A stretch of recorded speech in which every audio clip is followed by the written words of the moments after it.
7 o'clock. Today's news. This is a seismic shift in American policy. Harris concedes. We must accept the results of this election.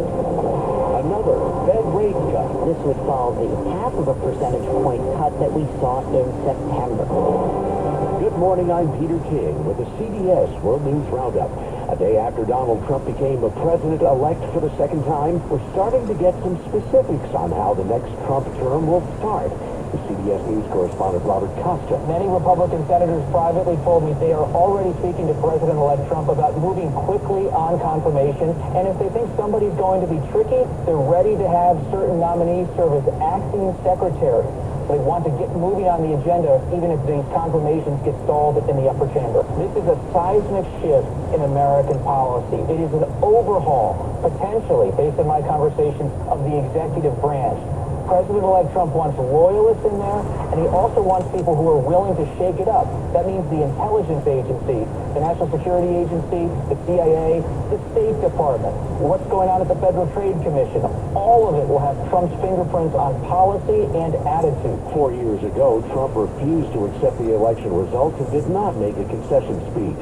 He also refused to congratulate the winner. This year, President Biden and Vice President Harris have promised a smooth transition, going down a much different path. On a stage lined with American flags, Vice President Harris stood behind a podium donned with the vice presidential seal and addressed her supporters. While I concede this election, I do not concede the fight that fuels this campaign.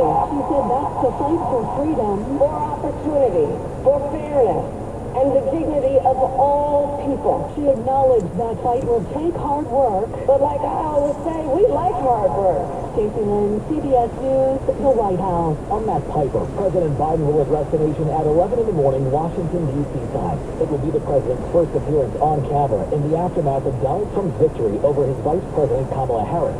In his statement, Biden said of Harris, in part, under extraordinary circumstances, she stepped up and led a historic campaign. Donald Trump has said that one of his first acts as president will be to fire Special Counsel Jack Smith, who's leading the prosecutions of the Capitol insurrection and classified documents cases against him. CBS News legal contributor Jessica Levinson. The two federal cases, I think, almost certainly will end quickly. Reporting indicates that Special Counsel Jack Smith, who's the prosecutor who brought these cases, is actually already making plans to wind them down. I think when it comes to the New York hush money case, the conviction stands, but even before former President Trump became President-elect Trump, there was a distinct possibility that he was never going to be sentenced to time in prison. As for the possibility of pardons for those convicted in the Capitol riots, Trump's campaign says he'll consider pardons on a case-by-case basis. Donald Trump has long said the Biden administration was sending too much aid to Ukraine, and his victory has Ukraine's President Zelensky worried about what and what not to expect. CBS's Imtiaz Tayeb is in Korets, Ukraine. Russian President Vladimir Putin says the war cannot end until the areas his forces have claimed as annexations, around 1/5 of Ukraine's territory, are recognized, while Kyiv insists all of its land must be returned.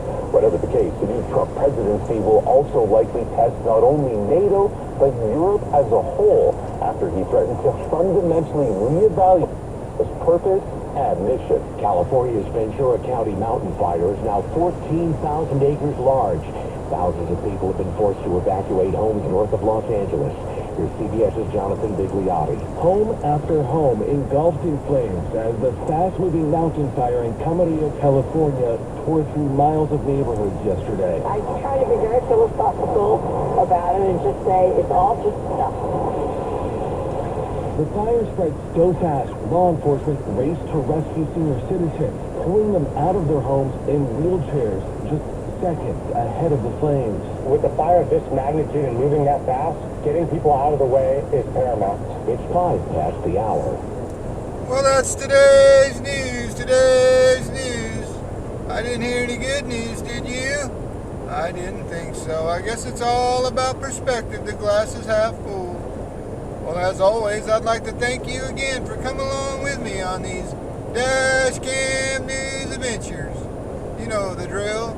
Peace, love, and all that.